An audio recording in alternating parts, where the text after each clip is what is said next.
Hey guys, I'm just taking a break from making videos and wanted to introduce you guys to the read aloud. We're going to read Knucklehead, Tall Tales and Mostly True Stories About Growing Up Shyska. And it's featuring Jon Shyska by Jon Shyska. And the cool thing about this book is that I actually got to meet Jon Shyska at a reading conference a few years ago. He's a super cool guy. And all of these stories are inspired and about growing up. And it would be really cool for you guys to write your own stories about growing up, especially, writing daily journal entries about what's going on right now in the world, because you guys are living a part of history. This book is dedicated to Mom and Dad, Jim, Tom, Greg, Brian, and Jeff. This is the table of contents. There's quite a few stories, 38 of them to be exact. And this is the beginning, chapter 1.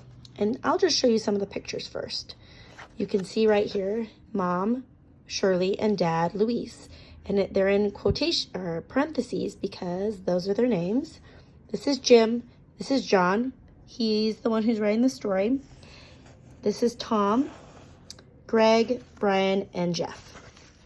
And this right here is the beginning. So, I grew up in Flint, Michigan with my 5 brothers. Jim, Tom, Greg, Brian, and what's his name? The youngest one. Oh yeah, Jeff. I'm the second oldest, and the nicest, and the smartest, and the best looking, and the most humble. We didn't have any sisters. All boys. Even our dogs and cats and fish were boys. I am not sure how that happened. That's just how it was. My dad, Louis Shyska, was an elementary school principal. We didn't go to his school, which was probably good because being sent to the principal's office would have been weird. But my dad used a lot of his principal skills to run a house with 6 boys. He had the home version of meetings and rules and schedules. My mom, Shirley, was a nurse. This also came in handy because she could tape us up when we ran through windows, fell out of trees, crashed our bikes, stuck to a dart in Tom's leg, or broke Greg's collarbone. Now that I write for kids, a lot of readers ask me where I get my ideas. I think that's a great question, but I feel like I've never come up with a great answer. The more I think about it, the more I realize that I get a lot of my ideas from all the strange things that happened to me growing up with 5 brothers.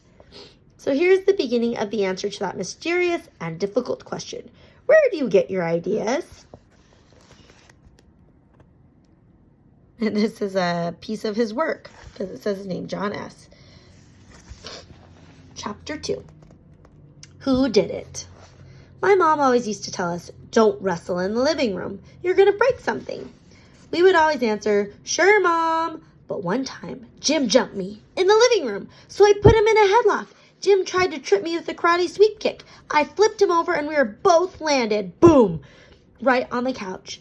The couch, of course, broke. The 2 front legs snapped right off. Oh man, I said, Mom is going to kill us. What are we going to do? We tried propping the couch back up on the broken legs. That worked great until we touched it. Then it fell right down again. Don't worry, said Jim. I know exactly what to say. My mom walked into the room and freaked out. What happened to the couch? Jim said, John did it. There's the couch. I couldn't believe that he said that.